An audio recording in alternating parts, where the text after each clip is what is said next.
You're listening to The Safety and the Sportswriter on Northeast Streaming Sports. Good evening, everybody. We are back. It's the Safety and the Sportswriter show on June 7th with Knoxville Nate and Big Joe getting ready to talk about the world of sports. We have a nice guest coming in bottom of the hour. We're going to do a lot of New York Giant football with LANCE MEDOW, popular and sportscaster, and he covers the Giant beat around here, so he's got a lot of knowledge about what's going on with the Giants. I had a big weekend. We got a story in golf we got to get to, big basketball story, but I have to start out tonight. Nate, I got to send out a big thank you to my boys from Boston coming in here and sweeping the Yankees. It was nice to see the depression on all the Bomber fan, faithful Bomber Nations. You know, all my friends were in deep depression and now want to fire everybody. And there's nothing better than when the Yankees go through this in the middle of June.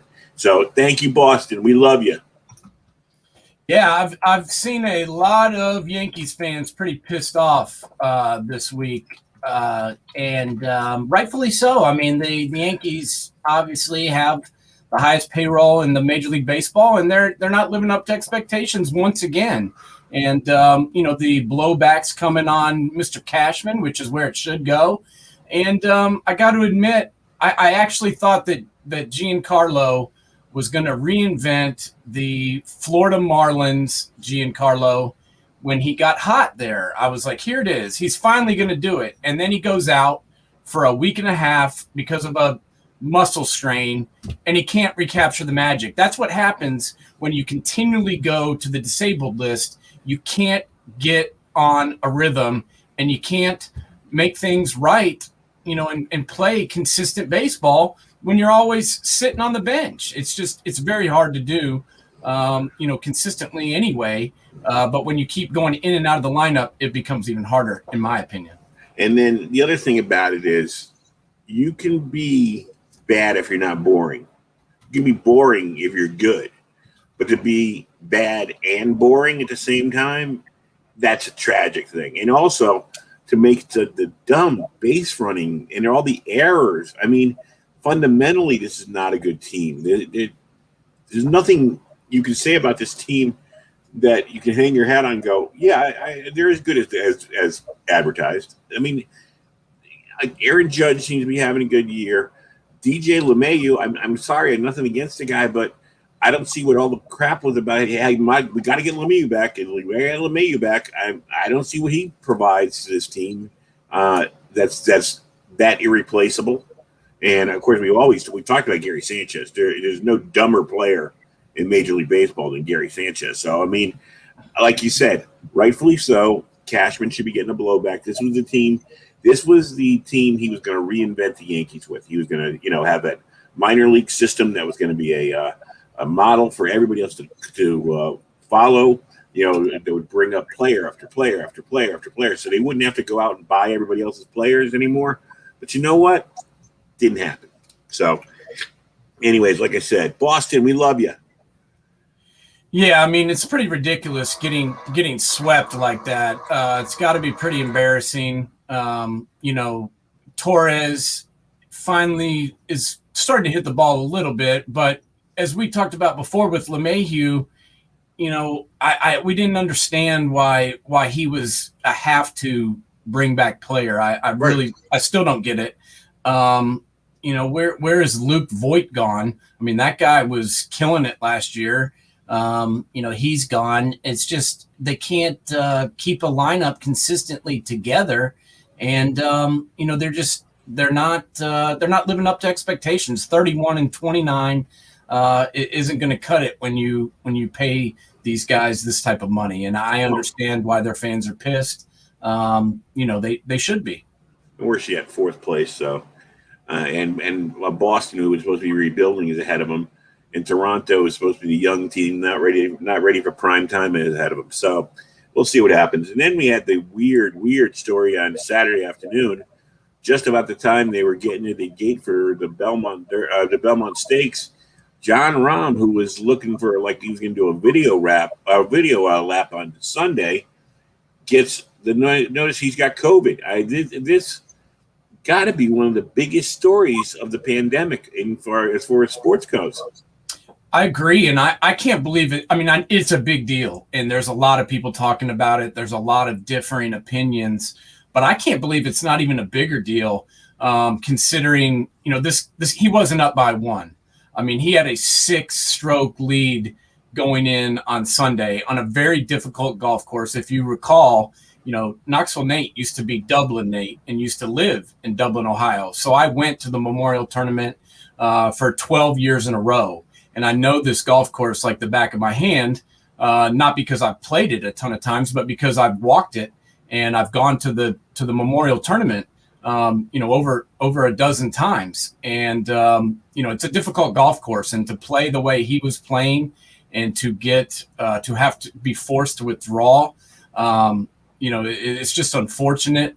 And you got to think of the ramifications. This guy was set to take home almost $2 million on Sunday, and now he gets nothing. And wouldn't it have been a three-peat for him? I'm not sure about that, but I think it's one for his third time. Maybe it's a three. I thought it was a three-peat, but I might be wrong on that. But I noticed it would have been the third time he had won the championship. So that's even a bigger deal because he knows how to play that course. So I mean, it's like a home course for him. The other thing, I was trying to think. Oh yeah, you're right. He did win last year. He definitely won last year. I was thinking kind of, it may be crazy for me to say it's outside the box, but I mean, what was the biggest danger at that point? He didn't look like he was sick. If it was about his health, I agree, take him out of there.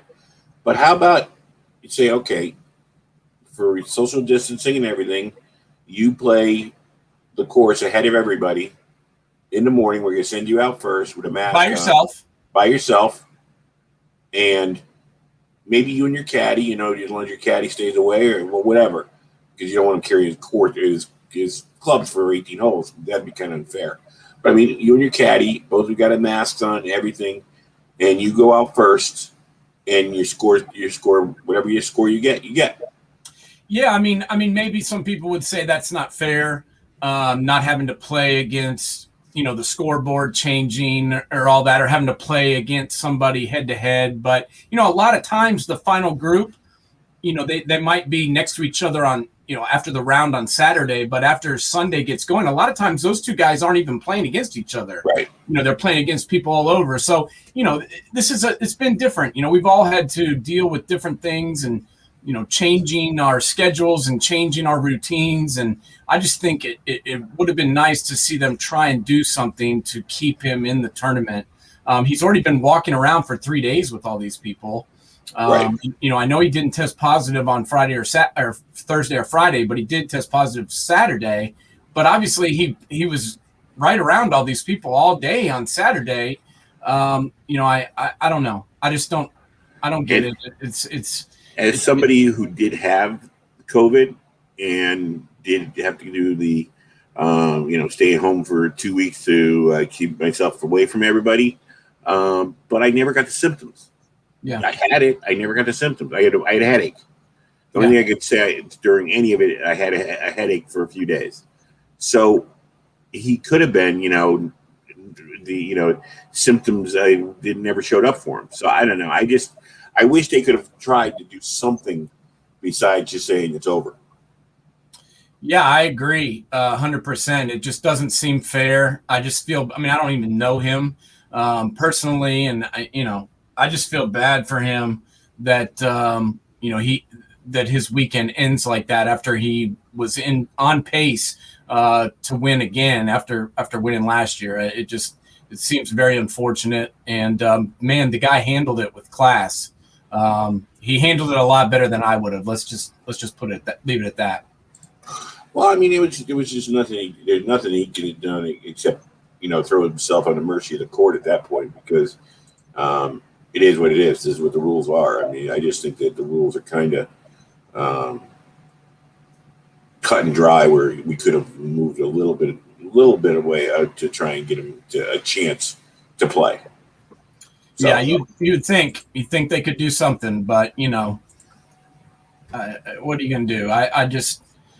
I'm just kind of, I guess like everybody else, I'm just kind of over it at this point. I got my shots. I've been vaccinated, and half the places I go, I still have to wear a mask, and I'm like, well, why did I get the shots then?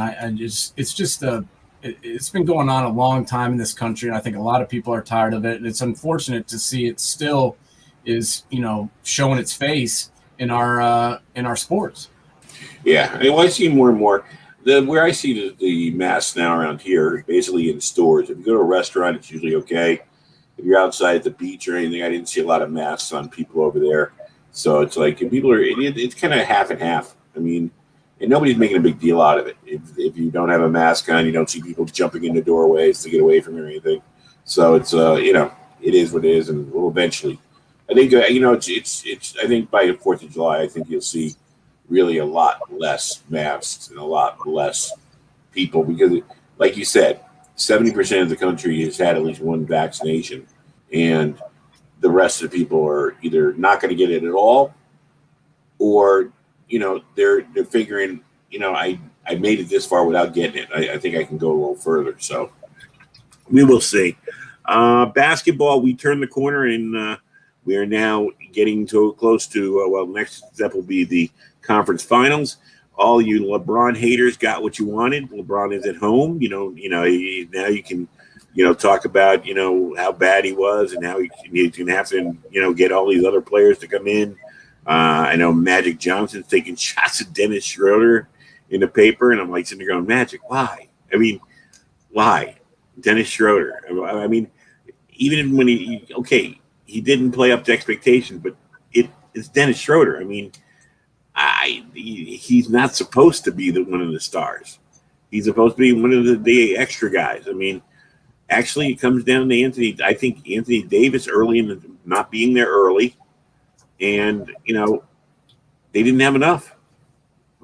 Well, it all goes back to what we said before. They didn't get anybody in the offseason. I mean, Dennis Schroeder was the only pickup, and they needed somebody else to defend that title.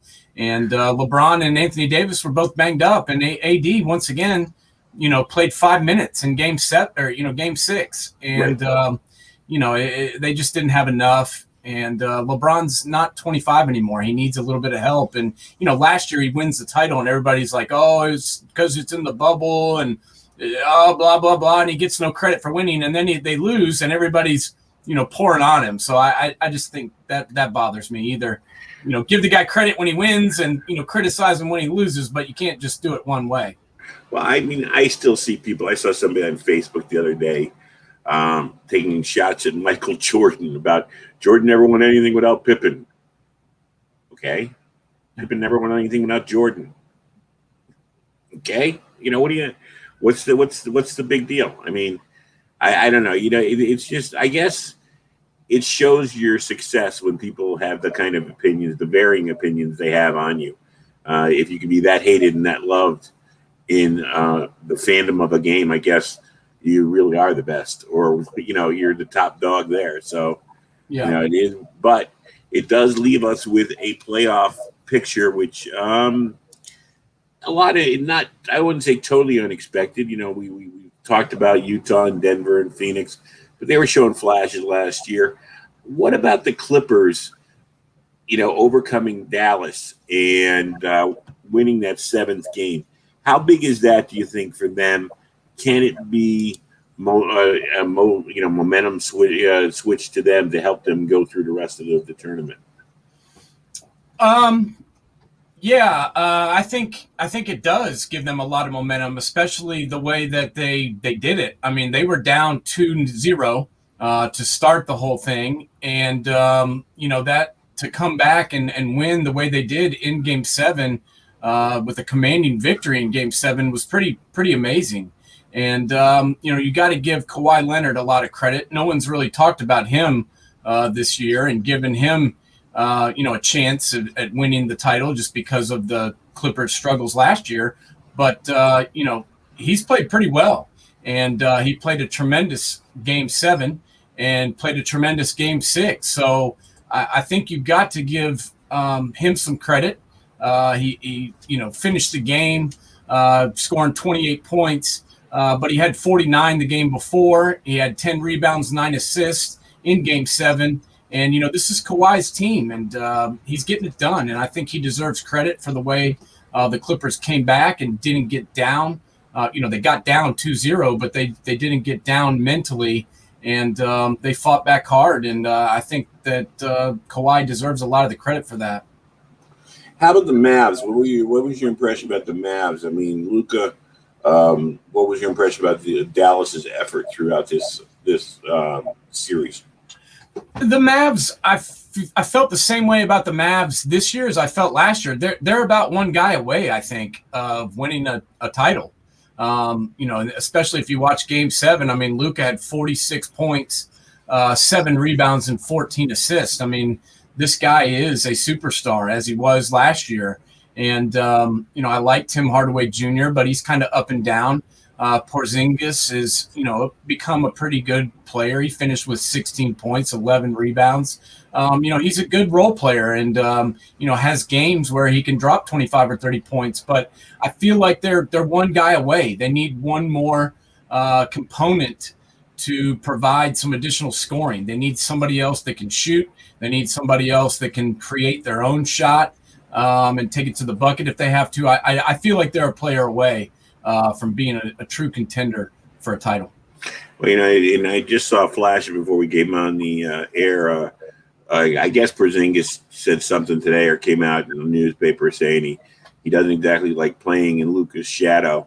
And I'm like, could you shut up already? You really haven't. You've shown flashes of what you can do. You really haven't established anything for a full season or a playoff to make yourself look to be, one of these guys that should be thought of as the star of the team. So, I mean, I don't know. Porzingis, never been a big fan of his anyways, but, also if it was his mouth chirping, I wouldn't really think much of it. And I'm kind of upset that a reporter even put it up there. Yeah, I mean, he had the chance to be the man in New York, and he couldn't get it done. So now he, moved to Luka's team, and it's Luka's team. There's no doubt about it. This guy is the leader. He's the best player, and the offense goes through him. I mean, that's just the way it is. And he's not a number one superstar. I'm sorry, Kristaps, but you're not. And he's a little soft to be a superstar, in my opinion. It should be just Chris, just stop. We don't want to hear it anymore.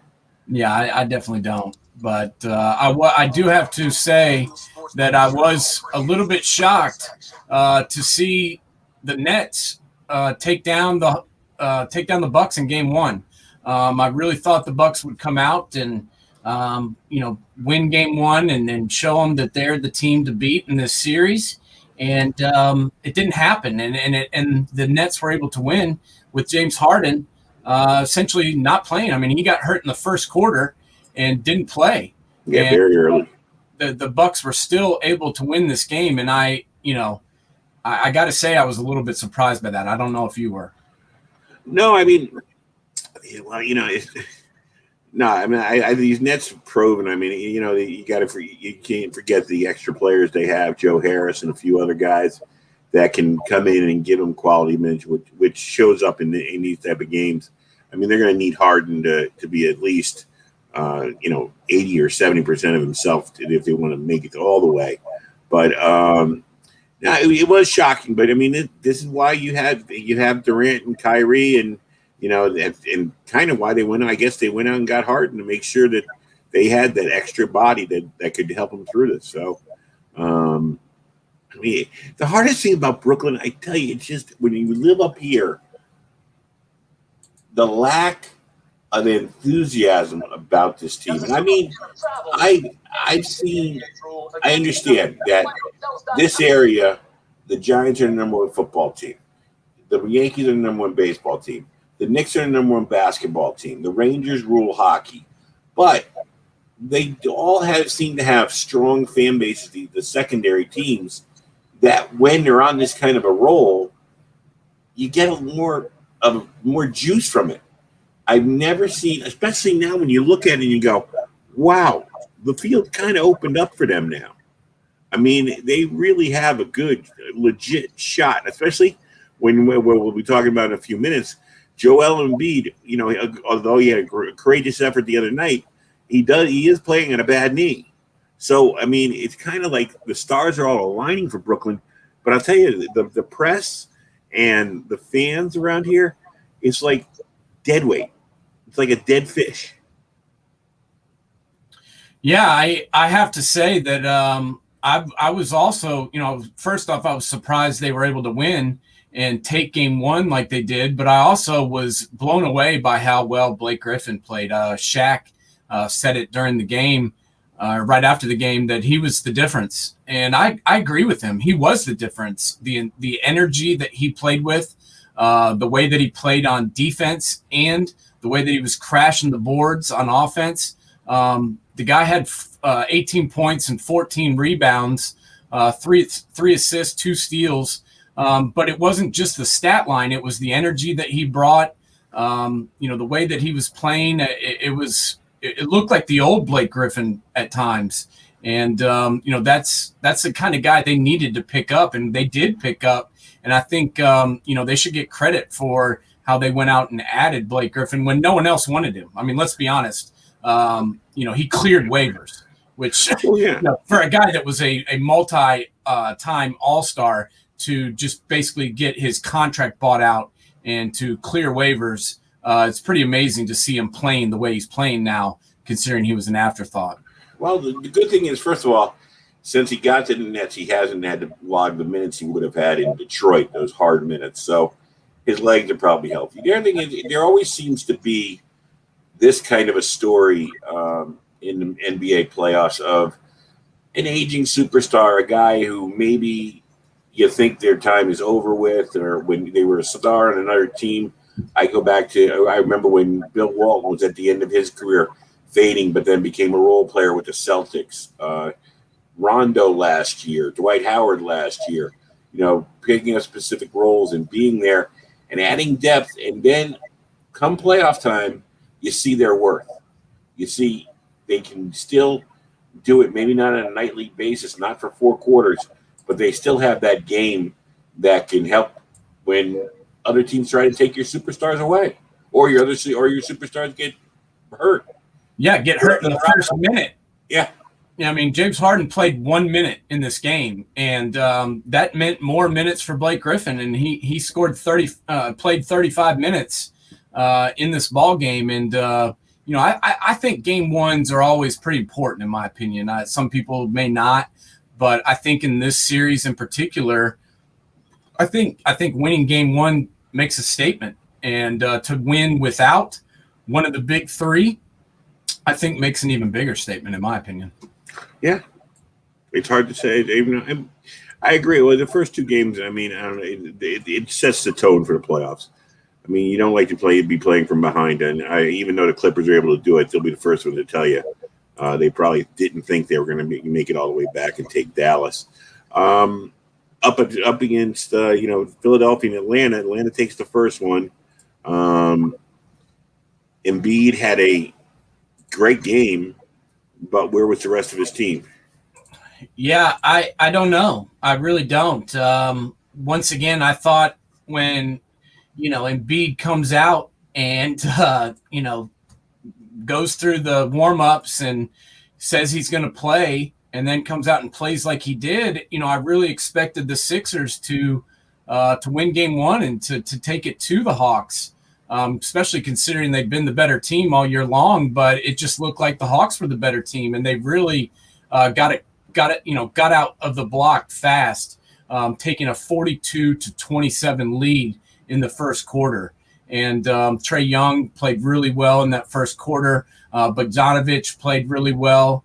I was very impressed. Clint Capella, Collins, all those guys who aren't maybe household names came out and just took it to them. And the Sixers, the Sixers' performance reminded me a little bit of the Lakers' performance in that, they just seemed disinterested with the ball game in the beginning.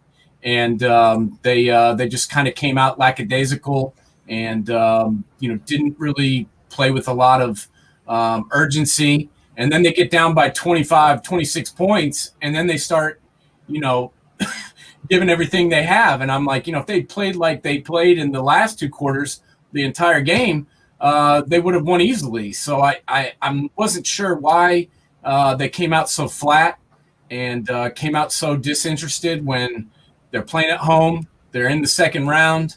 They got their superstar out there, even though he's kind of a little bit hobbled. But yeah, it wasn't his fault.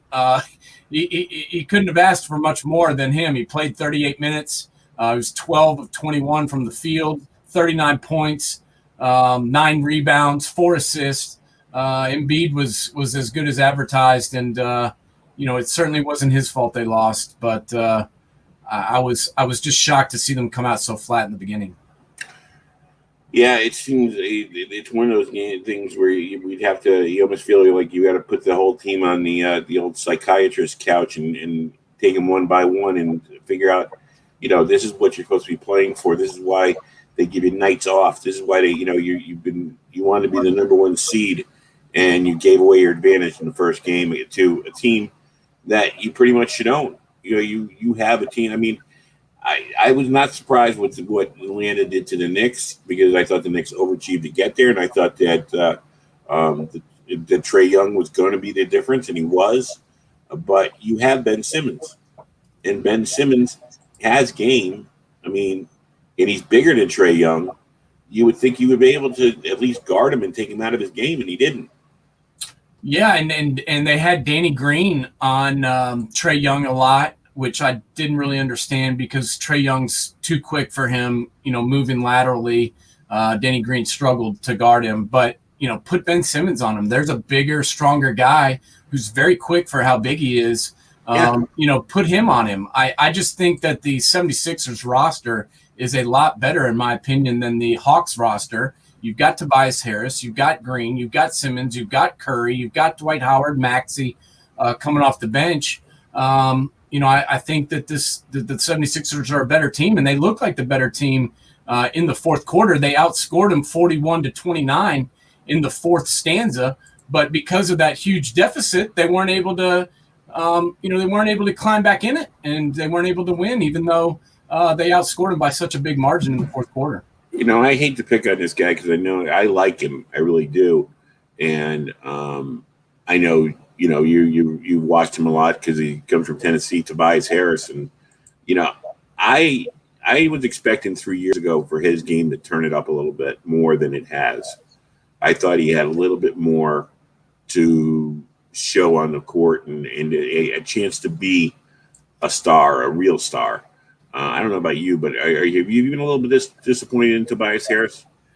And not this year. I mean, I've been pretty impressed with how he's played this year. I mean, at times when, when Embiid hasn't been there, he's been the guy that's been the go-to guy. And, this year, averaging 20 points a game, 7 rebounds, 4 assists, and he's had some big games in the playoffs. So I've been pretty impressed with the way he's played.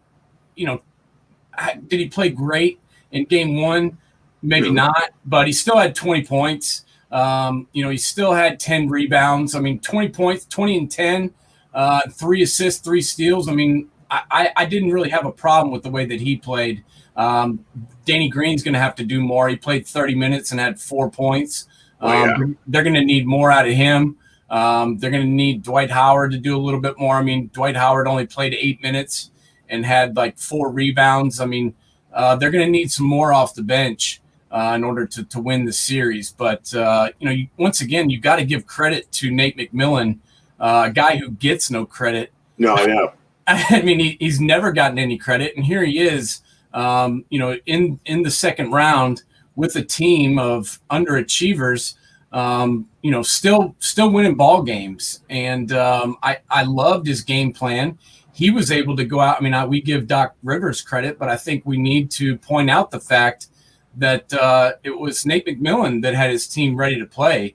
It was Nate McMillan that got the Hawks, prepared and had a game plan which allowed them to come out and take a commanding lead, which they were able to hang on to. And I'm really happy for Trae Young, too.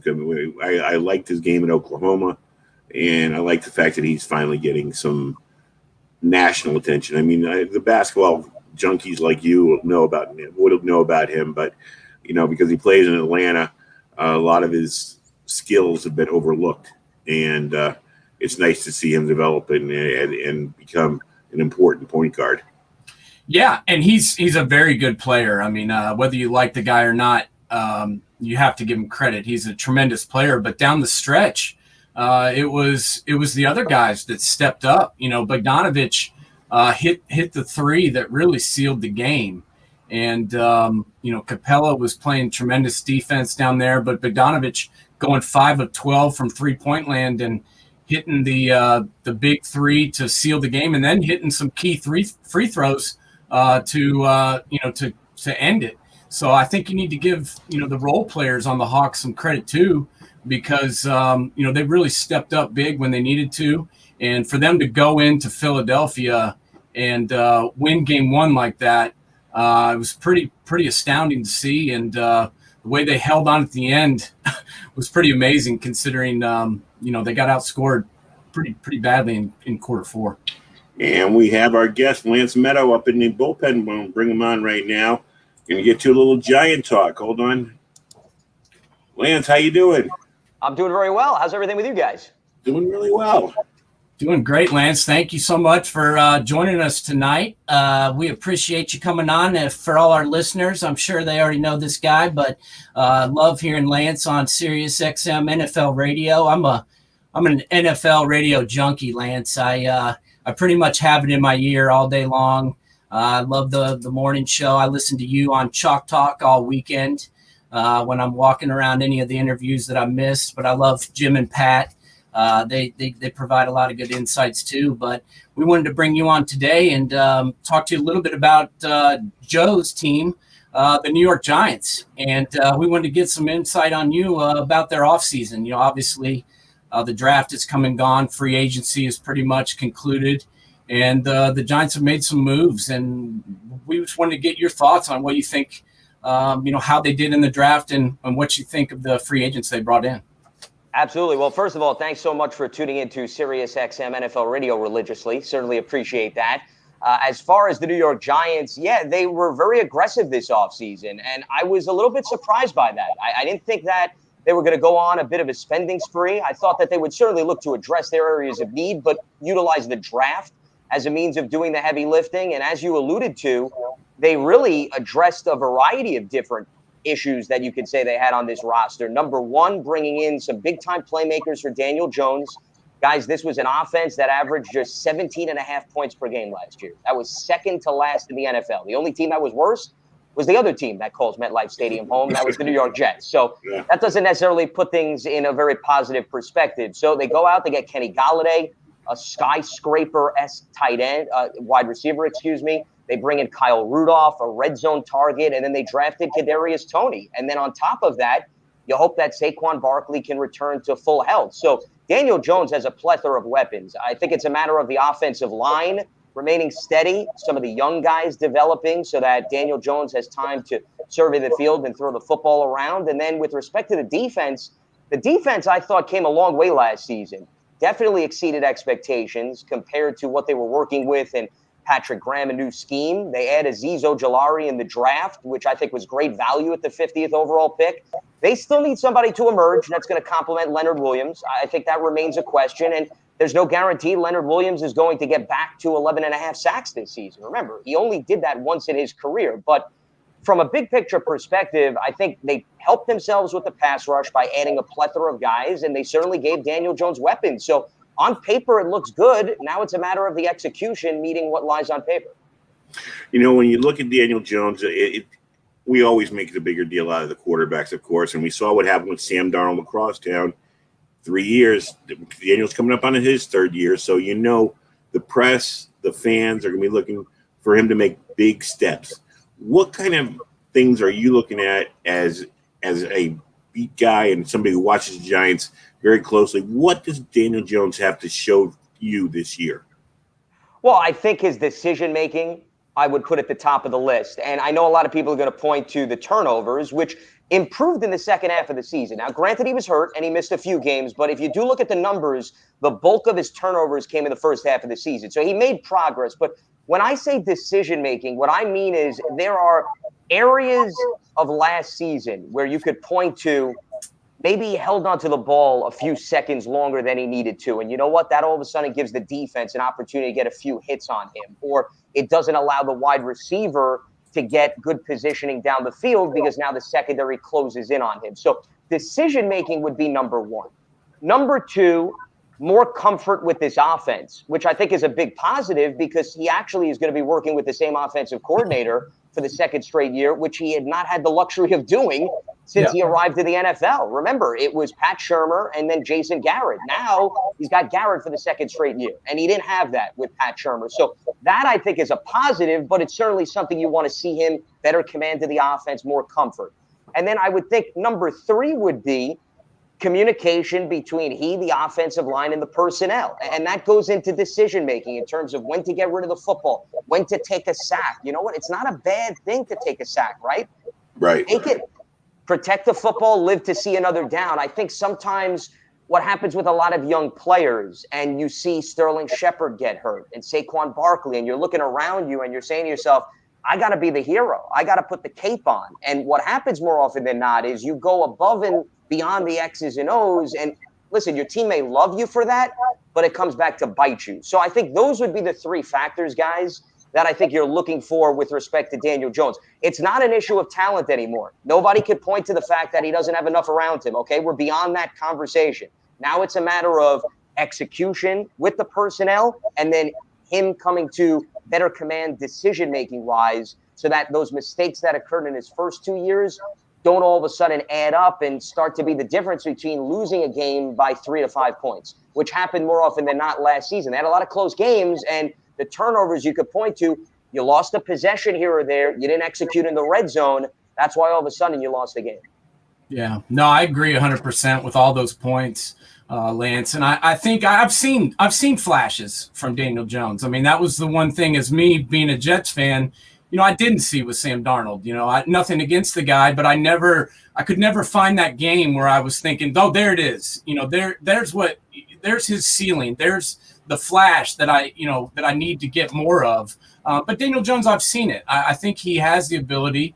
Can he put it all together? That remains to be seen. But I think he's got the talent to do it. And now, as you said, he's got some players around him. One of the guys that the Giants also added that we haven't mentioned yet that I was thinking about was the corner from the Titans that they brought in, Adoree Jackson. Me living here in Knoxville, I got to see him play when healthy for the Titans, and I like him. But I want to ask you, Lance, do you think the Giants overpaid for him? I mean, $39 million for a guy that what he played 2 games last year is a pretty good amount of money. And I liked the Giants secondary last year. I like Logan Ryan. I like his addition. I like Bradbury. I love Jabril Peppers. Is he that much of an upgrade over Love, you think? Well, they rotated the corner opposite James Bradbury last season. I think it was a question, and this is when, you point to the money. And you're right, there is injury risk connected to him. There's no doubt about that. Hey, guys, there's injury risk connected to Kenny Golladay too, right? Yeah. He's coming off a season where he didn't play a lot of games, and, they are taking some risks with some of that talent. But I think they don't want to get into every game like they did last season where they said, hey, we feel good about James Bradbury's side.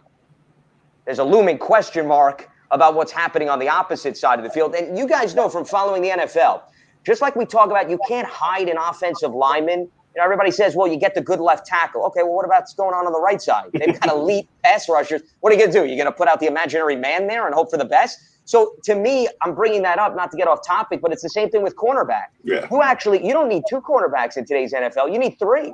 Yeah. Because more often than not, right, they're lining up 3 wide receivers. So you don't just need to worry about the 2 outside guys. You have to worry about the slot guy. And I think the Giants' mindset was we can't just have Bradbury and then hope that Jabril Peppers and McKinney and Logan Ryan, who, by the way, is really now a safety. He's not a corner.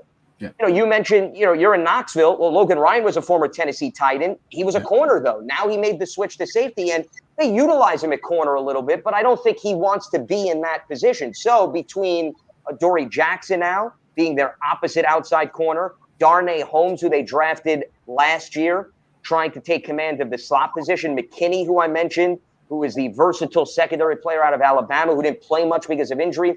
They feel they have some options. They feel they can mix and match, but I think they feel a lot better about who's opposite Bradbury as opposed to the revolving door mentality that they subscribed to last season. So to circle back, and I know it's a long-winded answer, yes, I don't think they have any problem with the financial of the Adoree Jackson contract because they don't want to go through last season where maybe they get flashes from some guys, but they don't really know what they're getting out of that cluster of points. We talk on the field, of course, it's going to work out for themselves, and the coaching staff can only do so much. As the players will tell you, it's all about execution. But Joe Judge's second year, and in his first year, I mean, as a Giant fan, he checked all the boxes, at least from the outside. Personality, the way he went about his business, the things he said. He couldn't have been scripted it any better for him. You, as being close and watching it, what did you like about Joe Judge, and what are you looking for out of him this year as a head coach? What kind of things are you going to be maybe have a critical eye on for him? Well, as far as last season, the one thing that I brought up, Joe, prior to the year, and if you remember, there was the big overreaction to he's making them run laps. Oh, my God, this is high school football. It's never going to work. That's all I was hearing from Giants fans at the national media. What's going on here? This is old school philosophy meets the younger generation. And then all of a sudden the season started and everybody somehow put that on the back burner. But the reason I'm bringing that up is I didn't think that was a big issue because if you looked at the makeup of the Giants roster, it was such a young group. A lot of these players were not that far removed from college. And Joe Judge is a first-time head coach. Granted, he's been in the NFL. He was on the Patriots staff. But I didn't think that old school philosophy, which is a branch off of Nick Saban's tree, was going to rub the guys the wrong way because a lot of them are used to that, right? Nick Saban runs a tight ship. So Joe Judge is trying to do the same thing. So I think that brushed over real quickly. And then the other thing is I think he built a good relationship with the young talent, meaning they related to what he was selling. They bought in. He showed him his personality, and they liked that about him. And the fact that, he opened up to them, I think, behind closed doors. So I don't think there's any issue in terms of this was overwhelming. The stage was too big. I think that he utilized his coaching staff very effectively. If you look at who he brought in a lot of individuals who had previous head coaching experience on the college level as well as the NFL level. And, one of the things that young coaches need to realize is there's those small things that happen during the course of a game. When to know to go to replay, when to know to call a timeout. And sometimes those things get overlooked in the NFL conversation, but when you can have resources like that, I think that paid off very nicely. As far as the second season, now I think it's a matter of, okay, where do you take this young group in the individual development phase? So the rookies last year who played a lot, how are you going to coach them up and get even more out of them this season? Okay, that I think is something to watch with Joe Judge. Number two, how much more do you tap into the playbook with Jason Garrett and Patrick Graham? Now that there's a level of comfort, right? You built your foundation. Are you going to let them branch out a little bit more? Are there a few more tricks up your sleeve that you were holding back last season because you didn't think there was that comfort level? So that's another thing to watch out for. And then here's the third one, which I think is most important. They now have a read on the New York Giants the rest of the NFL, okay? Last year, you were entering the land of the unknown, which was a great asset, right? Nobody knew what a Joe Judge team looked like. Nobody knew, was it going to be influenced by Belichick and the Patriots? Was it going to be Dallas Cowboys stuff from Garrett? Now they got you on film.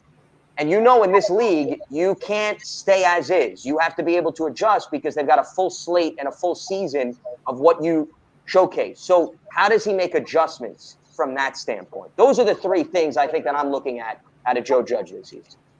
No, I think those are all great points. And, I alluding back to something you mentioned earlier when we were talking about the offseason moves was what they were very aggressive. And I think they're smart in doing that because they're in a division that's winnable. I mean, let's be honest, the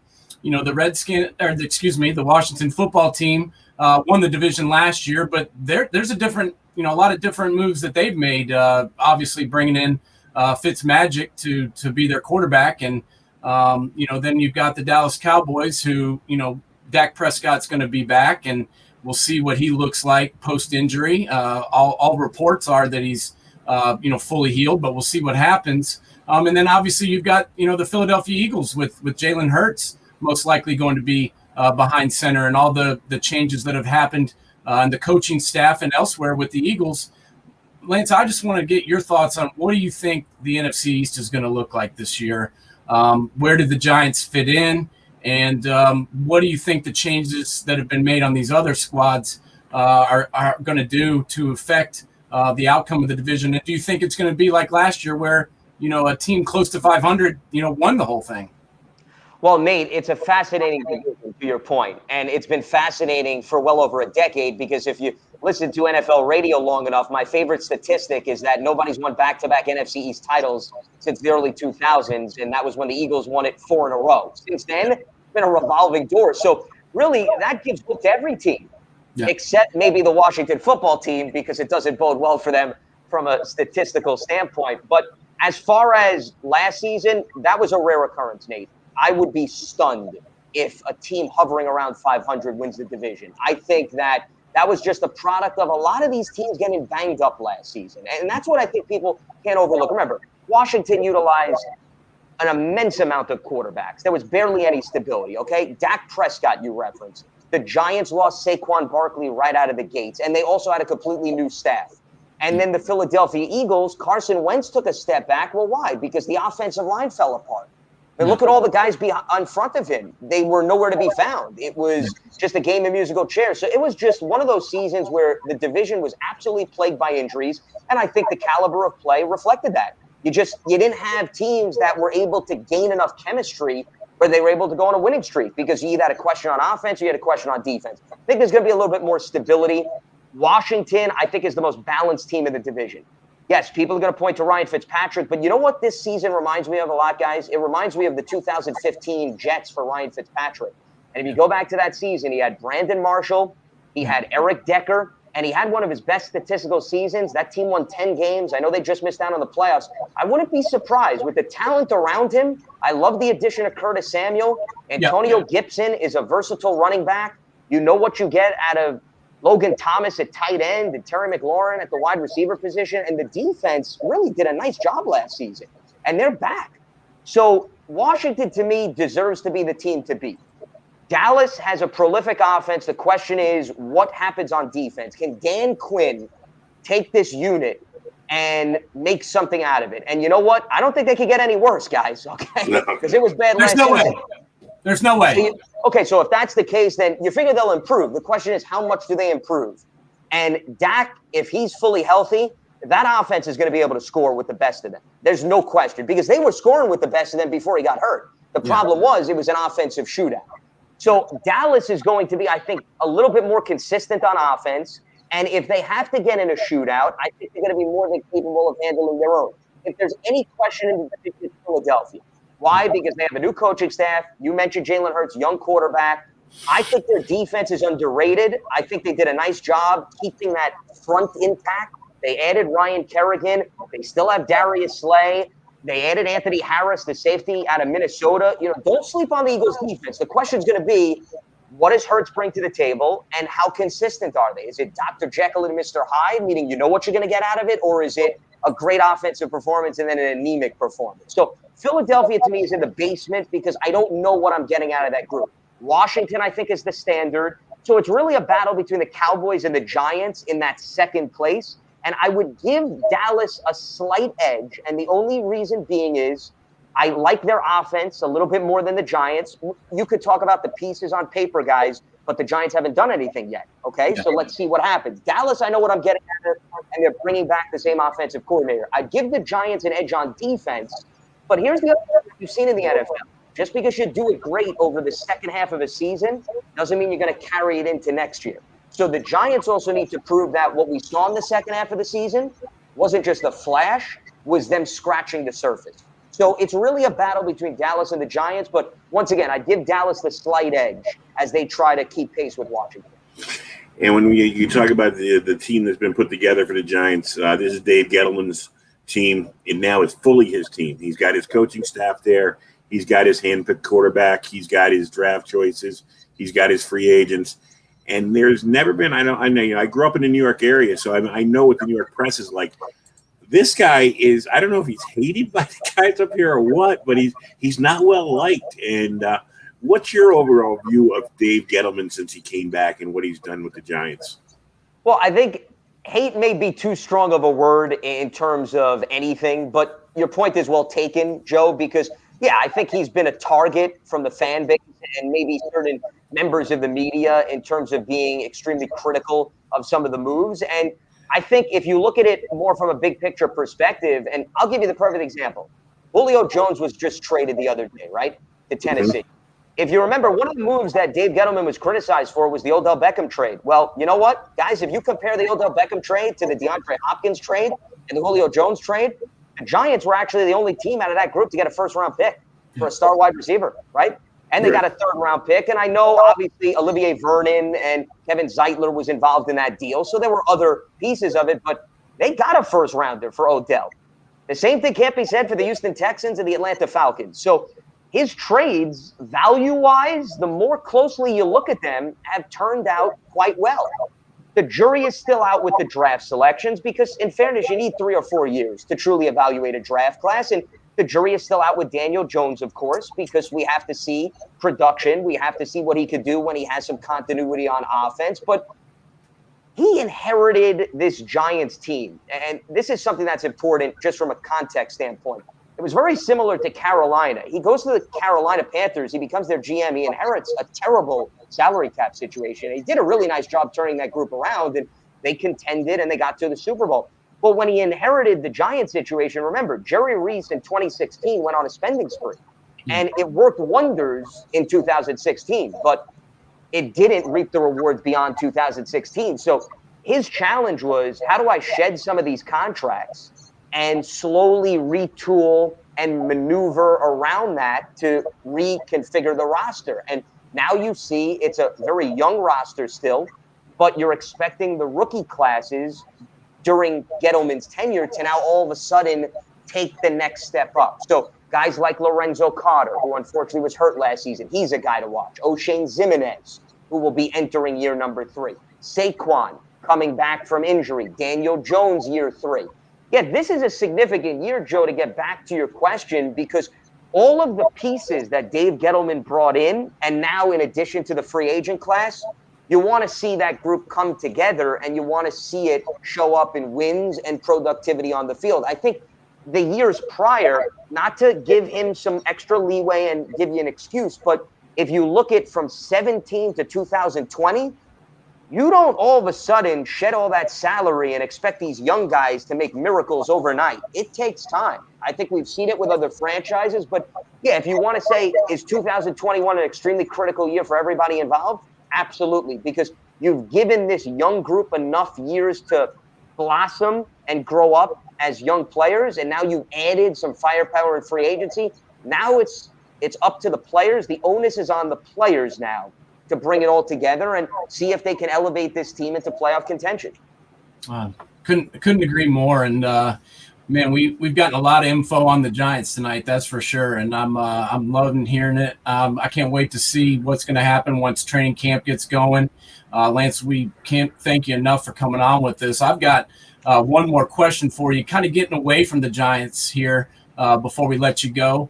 Obviously, you mentioned the Julio Jones trade, which just went down on, I think it was Saturday, moving to the Titans, which I think is a great move for the Titans, in my opinion, just because it'll open things up for Derrick Henry. And obviously, that's been the biggest story of the offseason is Julio Jones, where's he going? And then obviously the things going on up in Green Bay. We know where Julio Jones is going. The only thing we don't know at this point is what's going to happen in Green Bay. So I'd love to get your thoughts on what you think is going to happen and, whether you think Aaron's going to show up. If he doesn't show up, what do you think is going to be done and how this all plays out in your mind? Well, it's another fascinating topic in the world of the NFL, which all of us who love to speculate and talk about it are having some fun because he's at least giving us a prominent storyline. As far as what I think is going to happen, I think Aaron Rodgers right now is trying to maybe get back at the Packers in a public forum and seeing if his emotions can maybe bring it back to a point where Green Bay either issues an apology or makes right for him behind closed doors. I don't know what the end-all be-all game, to answer your question, Nate, is with Aaron Rodgers, because I guess what personally frustrates me, we heard him on SportsCenter recently, and he said it's got nothing to do with Jordan Love. Okay, so it's got nothing to do with Jordan Love, and then he gives us an answer. It's got to do with culture, and it's about friendship and relationship. It's such a gray, obscure answer that I would love to sit down with Aaron Rodgers and say, Aaron, what's your true beef? I mean, is this you want to just get back at them in the media and you want them to just sit on pins and needles here until you show up? I mean, what exactly is this? So I don't see him sitting out because I don't think he's going to sacrifice all that money that's coming his way. Yeah. As great as Aaron Rodgers is, guys, do you really think anybody in their right frame of mind is going to surrender $30 million or so to get back at a team because they didn't maybe give him the layout of the land before they drafted Jordan Love? Come on. I mean, I understand you hold a grudge and you want to get back at somebody. I don't think it's worth $30 million. And then the second thing is he's coming off an MVP season. What player in NFL history has won MVP, has A, worn a different jersey the following season? I know it's happened a few times, but under very unusual circumstances, or B, retire or just sit on the sideline. It's never happened. I mean, this guy is playing at an extremely high level, so I don't buy that, which means I think the Packers have all the leverage in the world. And I don't think Green Bay is going to try to spite him, where if you notice, every time he sits out an OTA and mandatory minicamp, they can fine him about $90,000. I think at the end of the day, the Packers would say, hey, Aaron, we understand you're unhappy. Come back. Forget the fines. Don't worry about it. Show up for training camp. And I think at the end of the day, Aaron will show up because I think he'll realize where else, guys, is he going to have an easier path to win the division? Nowhere. Outside of the NFC North. Okay. And I agree with you. So that means that winning the division gets you into the playoffs, which means that's also the easiest path to then contend for a Super Bowl. Because that division is outside of the Green Bay Packers, a lot of question marks. Detroit's got a new quarterback. Chicago, we'll see what happens with Andy Dalton or Justin Fields. And then Minnesota with Kirk Cousins and a completely revamped defense. So the Packers are in their best shape compared to the rest of the teams. Yeah. So once again, you connect all the dots. To me, it all points to Aaron Rodgers returning to the Green Bay Packers. And the other thing is, I don't think Green Bay is going to trade him. No matter how much any team wows them with an offer, guys, at the end of the day, no first-round pick is going to replace Aaron Rodgers. You know why? Just like we're talking with the New York Giants. I just told you it takes time for these young guys to develop, right? You could get 3 first-round picks in 2019, which is what the Giants had, and you can't expect them to all of a sudden play at a Pro Bowl level. So you give the Green Bay Packers 3 first-rounders over the next 3 years, they're not coming in immediately. They're not producing like Aaron Rodgers. So I think Aaron's going to return. All this bad blood is going to die down, and we're going to go back to business as usual. And he's going to play at a high level, and he's going to realize that he could hate Brian Gutekunst, but at the end of the day, he's playing for his teammates, he's playing for LaFleur, and he's playing for everybody else that roots for the Green Bay Packers. And I also, by the way, don't see him learning a new offense this offseason for the second time in the last 3 years, which is what he did 2 years ago. And remember, he didn't master it until 2020. So, he can play all these mind games he wants. I'm not buying it at the end of the day. No. And I agree with you 100% on every point. My only other question would be, do you feel like, I think his feelings were hurt. I think he was upset about whether he says it or not. I think he was upset that they drafted Jordan Love in the first round. And I feel like he thinks that they could have drafted someone to help them get over the hump and that they were a player away instead of having some guy that didn't even dress for a game the entire year. They could have got a lineman. They could have got a receiver. They could have got a tight end, anybody to help them win, the NFC Championship game. Do you feel like if they would have drafted somebody else, they could have possibly, won the NFC Championship game, and maybe that's what his problem might be? Well, and he has a right to be irritated from that standpoint. I would agree with him, Nate, and I think you bring up a valid point, but let's go back to the facts here. Okay, so they lost to the Tampa Bay Buccaneers in the NFC Championship game. If you go back to that game, they want that touchdown that they gave up right before the first half, right? Kevin King had a very rough game. Okay, well, what did they do? They went out and they drafted Eric Stokes this year. Okay, so they addressed that as an area of need. But despite the Kevin King touchdown, guys, they're at the goal line, essentially. They're in the red zone, an opportunity to score. Is Aaron at that point going back to, well, if they used the first-round pick on a wide receiver, we'd be going to the Super Bowl? Come on. I mean, You had an opportunity. You had an opportunity to run the ball in on third down, which he chose not to do. And hey, I'll be the first one to admit it's very easy for me to say that sitting on my couch and not having 300-pound defensive linemen running at me. Okay, but I'm sure Aaron, after he reviews the film, would say, "Hey, you know what? I had a lane there. I thought he could have scored. I thought he could have scored." And nobody talks about that. I don't hear any analysis about what could have happened on third down. Everybody talks about how do you send the field goal unit out. Well, what about playing the coulda, woulda, shoulda game on the down prior? So my answer to you, Nate, is the opportunity was there for the Packers to beat the Bucs, regardless of them not using a first-round pick, to your point, on a defensive playmaker or somebody to help Aaron Rodgers. And we're talking about an inch or two away from going to the Super Bowl. So he can be irritated, but if he puts last season in true perspective, they still were at the controls of getting to the Super Bowl. So I don't think that's still enough to hold grudge. And here's the other thing. They had one of the best offenses in the NFL last season, and Aaron had a historical season. So what he did was, and this is the best way, once again, to Aaron to get back at the Packers. If you truly despise what the front office did, who better to get back at in their own backyard? You go out there for 17 games, and you have another MVP season, and you quiet the skeptics, and you shut up the guy who's sitting in the luxury box. I'd rather you do that in Green Bay than do it in Denver, where they may not even see you. And what do they care about what's going on with the Broncos when they're still trying to win the division? And here's the other thing. Once again, I apologize for going on a long-winded tangent. No, it's great. It got me heated, guys, okay, when you brought up this subject. The Packers went through 2 seasons when Aaron Rodgers got hurt. 2013, that was the year he came back, and he actually beat the Bears in the finale. They made it to the playoffs. But it was very tough sledding there. And then 2017, he got hurt, and they didn't recover, and they missed the playoffs. So can't you argue, this is what I would throw back, for Aaron Rodgers and individuals say, how did they take a quarterback in the first round? Who have the Packers had to back up Aaron Rodgers for the bulk of his tenure that you feel good about, who's in, keeps their head above water, helps them win games? Other than Matt Flynn, okay, who showed some flashes, the answer is really no one. So what's wrong? What's wrong with investing in a young quarterback and saying, hey, this is going to be a guy we could turn to if, God forbid, Aaron gets hurt, and we have confidence that he can be that dynamic guy that's mobile, that can run, pick up first downs, have somewhat of a deep ball, and help us win games in the event Aaron gets hurt. Aaron may not be thinking about that, nor should Aaron be thinking about that, because he's thinking about staying healthy. But the Green Bay front office, they got to think about it, because Aaron goes down, their season completely implodes.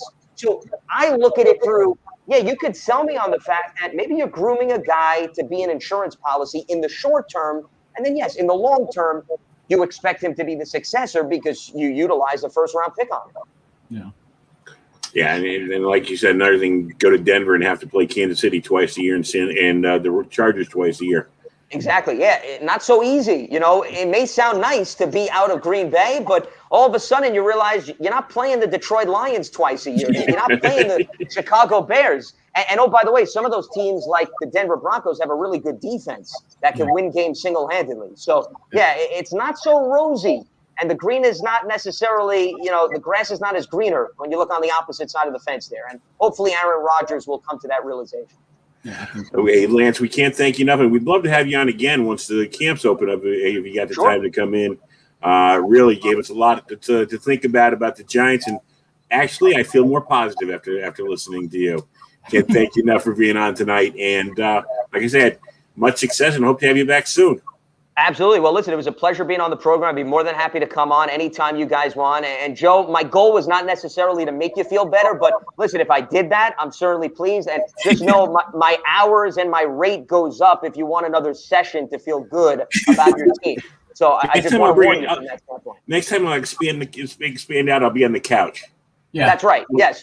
We'll lay you out on the couch. But once again, if it's an hourly session, you'll what my hourly rate is, and it's not going to come cheap. I'm just warning you. I don't want to hear what the rate is to make me feel good about the Jets. That's what I do not want. Well, that may take more than a couch. That may take 2 couches and an entire bed to make you feel better about that. But in all seriousness, not to extend this, I do like what the Jets did this offseason, Nate. So you should feel a little bit more optimistic than previously. Hey, I'm always optimistic at the beginning of the season. Well said.